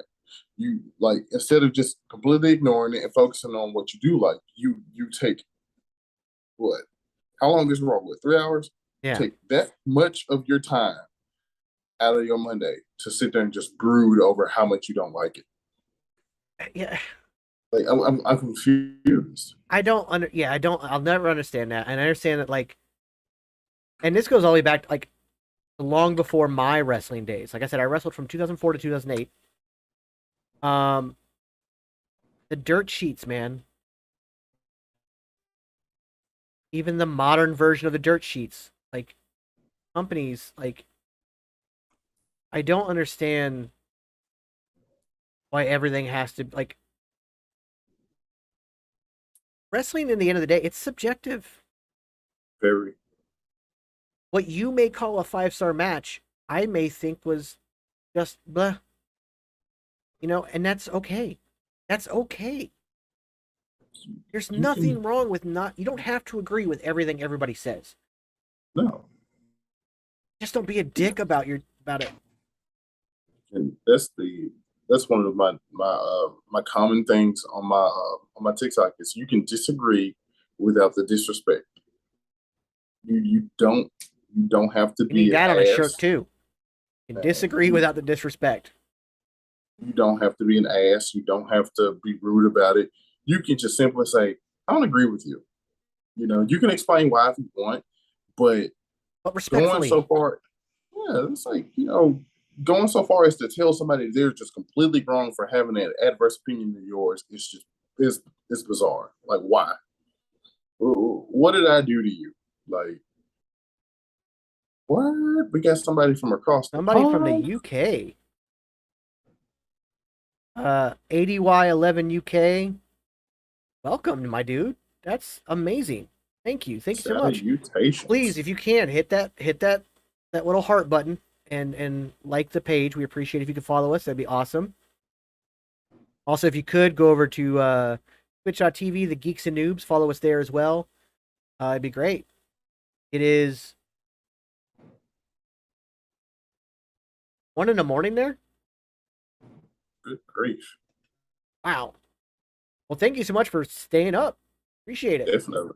Um, we'll be here every Tuesday if you're willing to hang out. We love it. Thank you. Oh yeah. And hey, look, I get you. I have insomnia, so I don't sleep, so I understand. Same. I get it. What's That's crazy. Thank you what so is much. this Appreciate it. sleep thing? What's the What sleep thing you speak what of? is this sleep you speak of? Um, it's something I miss dearly. My God. Anyways, I've mentioned it before. I want to mention it again. I know a lot of people are not a fan of Logan Paul, but please at least go watch the Impulsive episode with Triple H that just came up today. If you just search Impulsive, it'll be the first one that comes up. Triple H has a lot to say, and I think that we as fans can take a lot from this podcast and a lot of hope as well from this podcast as to what's coming. Sleep all day, partying all night like a Motley Crue song. I get it. I get it. Yeah. Dr. Frankenstein, by the way, my favorite Motley Crue song, but going on. Dr. Feelgood, not Dr. Frankenstein. Dr. Feelgood. Yeah. Frankenstein, that's not even a song. Yeah, that podcast, it'll give you a lot of hope for the future of WWE. I think it's something that maybe even the more jaded fans, if they saw that, will be like, you know what, maybe I should give this another go, give this another try. And like I said before, you can like both. Yeah. You can look. I like AEW. I got to go to AEW Revolution in Orlando. That was awesome. Hell, welcome. By the way, that meme you sent me was hilarious. It's completely off subject, but I like AEW, but I also have my issues with AEW. I think they're not great at storytelling, but they're also a new company, so I get it. They're still growing. They've Yeah. only been at it for 3 years. I think they have an incredibly bloated roster. At the same time, I understand why you sign these people, and Yeah. so, High value. yeah. So absolutely, like I have my issues with AEW, but I still enjoy the product. Mhm. I have my issues with WWE, but I still enjoy the product. And I just think there's a lot of hope. And like I said, whatever Triple H does, whatever growth we get from this, however good WWE becomes from this, it's only going to help AEW because it's going to force them to get better. And if they don't, they are going to suffer tremendously if they don't. And I Because just don't see them doing that. They've got enough people over there now that understand, and I think that they will step up. People like, Brian Danielson, people like Claudio, you've got people over there that will step up. Tony's going to have to maybe, let go of the reins a little bit, but I've always said AEW is like what WCW was back in the day to a modern WCW. not I've really. I've made that comparison myself actually, and what I mean by that is that like it's almost like it's like you remember WCW started getting as many guys as they possibly could. Yeah. They But bloated they their didn't start till roster. like the 90s. They showed an alternative. WWE. They started kicking WWE's ass, but then it got out of hand. Mind you, you got to remember WCW sprouted about 1988, not quite in the 90s. the WCW era that everyone speaks of, like the glory days during the Monday Night War, that was 8 years after the fact. Yeah. Like they had existed for 8 years before they really became genuine competition for WWE. Yeah. Now, well, and I think a lot of that has to do with not the financial backing, but more or less the actual product, the production, what they were putting on their TV. Because they had the money. Ted Turner was funneling the money into the product. He gave them the checkbook and said, "Do what you need to do to outdo this other guy." And they eventually did that. Like they stomped Monday Night Raw 83 endlessly. weeks. And this was before. I appreciate that. I bought that out of a smoke shop. No, I didn't buy anything else. That was the only thing I wanted. It was just in there. Some of my ACDC poster. But Yeah, that was all he bought. We're sure of that. We 100% believe him. I don't do illicit drugs. But the AEW WCW comparison, so I can understand them. Like they're there, but AEW they're missing, like you said, the storytelling aspect. Once they kind of get a handle on that, they'll be fine. I feel like they'll be able to be very consistent. The in ring, the wrestling itself is tremendous. They can put on matches, but they just don't have the narratives to tie it all together. Yeah, I think the other part of it is that because of hiring so many, and this is partially WWE's fault because they released so many people at a time. Yeah, that you have that, like, the reason that the MJF storyline of saying the ex WWE guys is a thing is because there are some, like, I feel like more of the rosters now ex WWE guys than it is AEW originals. yeah. But I also, like, there's also the injury bug that's hitting both companies, stuff like that. I understand. Tony, it's new. He's treading new water still. I think he needs to get a team behind. He can't do it all himself. He needs to get himself a team. He needs to understand, like, listen to the talent, but do not give them so much creative control. Yeah, because There's a good balance, and that's something I think that Triple H is going to be able to do. He will listen to talent, but he's not going to give them. It's not going to be the WCW days where, like, every contract said they had 100% creative control. Yeah. Yeah, and COVID, and that's the thing too. That's a great example. That's a great point. The COVID thing, and we'll bring this up as we come towards the end of as we come into our last 15 minutes of the show. Yeah. COVID also, like, right as AEW started, we hit the pandemic. That's a hard thing to work through, and they did it. But can you really count that first year as a full first year? It's a weird year. Like, it's a weird first year. So, like, they're still in their infancy. They're still learning. They're still growing. AEW, like, the fortunate thing is people like Christian Cage, people like Bryan Danielson, people like William Regal. You're getting the right people in there that can help you tell a story. Mm-hmm. Adam Cole, like, there's so many people. Like, so as long as Tony listens to who he's got, but also understands that there needs to be a person in charge or a team in charge, there is the potential for AEW to have a very long career as a company. Yeah. And be something that's not a flash in the pan. It's not going to be like, I understand technically Impact Wrestling used to be TNA and has had a very long time, but let's be real. As great as Impact Wrestling is right now, it doesn't even show up on most people's radar. TNA was a flash in the pan that fizzled out and became what it is today. AEW has the talent to become a long-standing. They can have 40 years in the business too. Yeah, they just can. Because of the way they found the foundation that they've set, the way they've kind of kicked open the door as a new alternative to WWE. They opened that up. They just need to get the right kind of people in backstage, production wise, creative wise, to keep fueling that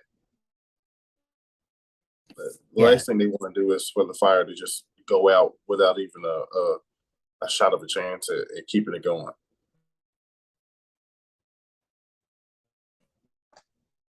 Yeah. Well, I mean, that's you talk about Tony Khan owning it. It's the life of a billionaire's son. Yeah, but say is Yeah.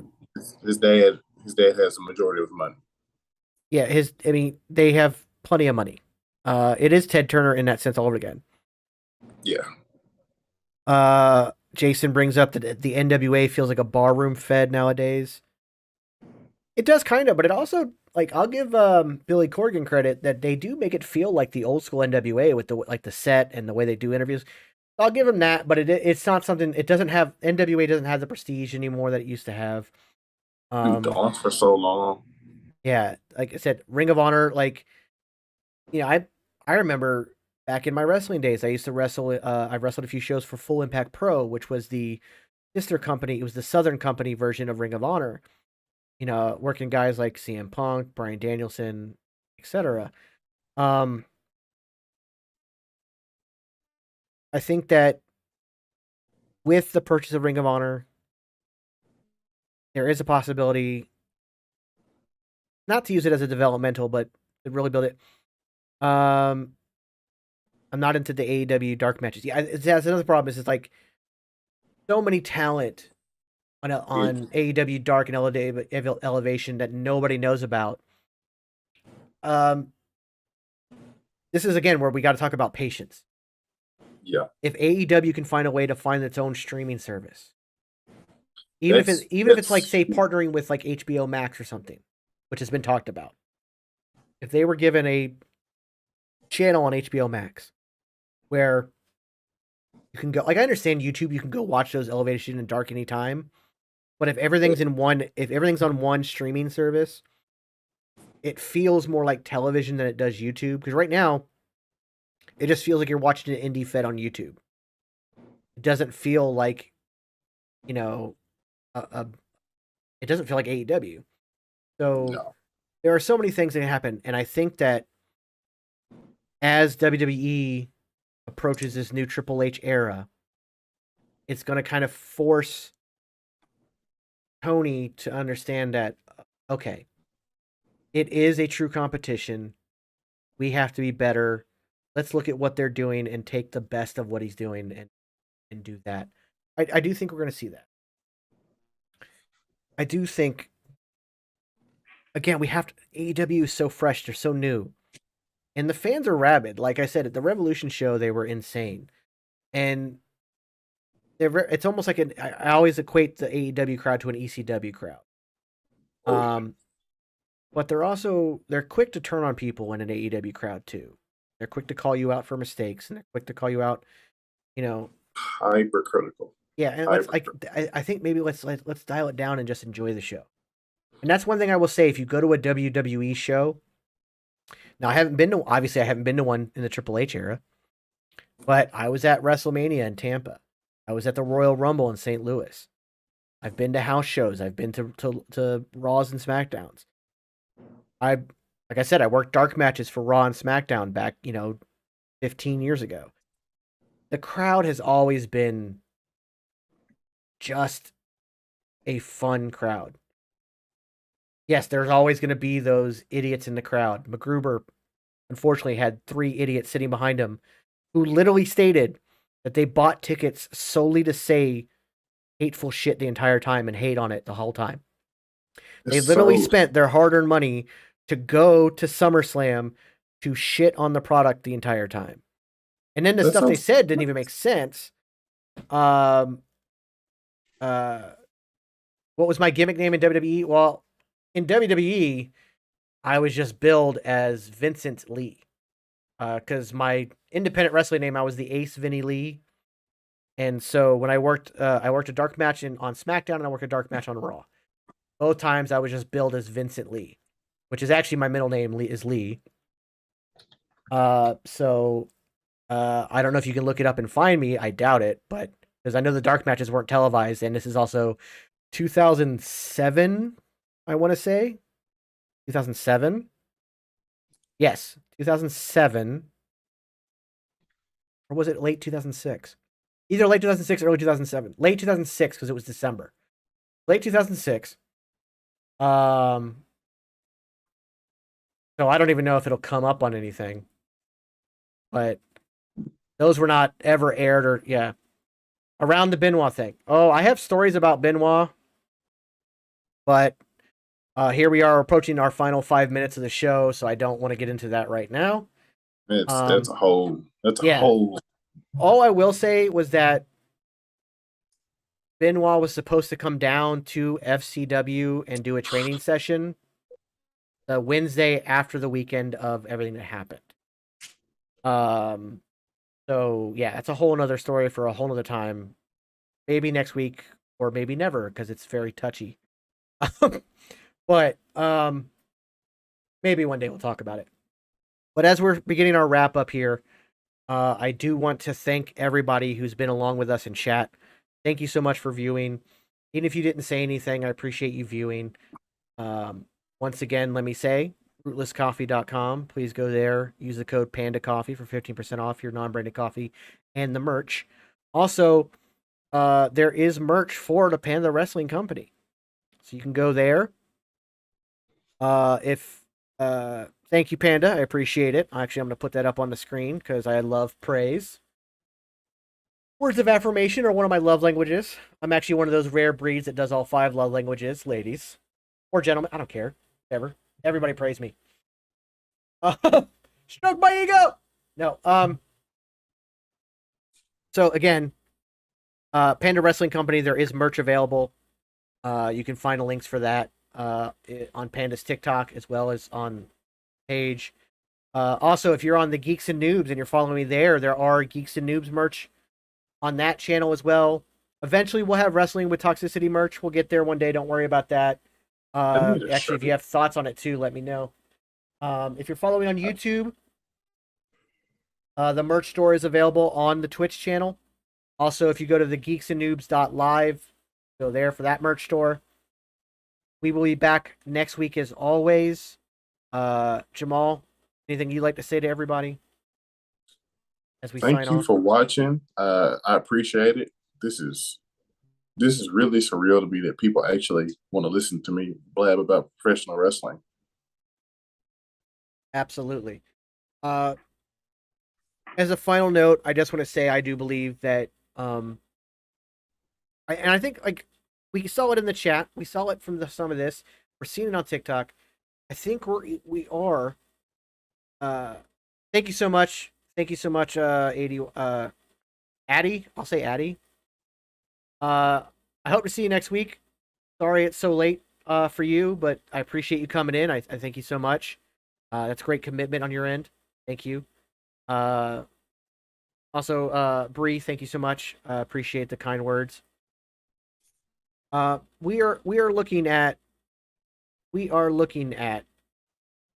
new era in WWE and in sports entertainment in general. So I also believe we're looking at a new era of fandom. Time to help eliminate toxicity and to come together as a community as we did today and as we will continue to do from here on out. Ladies and gentlemen, I'd like to say thank you for tuning in to Wrestling with Toxicity. I appreciate it very much. Jamal? We'll be back next week. I'm glad you guys came. And hell, we're out. Absolutely. And I want to say that don't go anywhere. You're watching on my Twitch channel, The Geeks and Noobs, or on YouTube. Jump over to twitch.tv/the Panda Wrestling, or I'm sorry, twitch.tv/Panda Wrestling Company. If you're already on the Panda Wrestling Company, do not go anywhere. Because up next, we have the latest and greatest in wrestling news, as well as there being some controlled chaos around. Outside the Brand with Phil Lamette and crew will be up next. So please stay tuned for that. Stick around. You're going to love it. Phil's awesome. Should be a great time. I'm going to do my best to stick around and chat, hang out with you guys as we watch. So one more time, you guys are awesome. Thank you so much. And we will see you guys next week.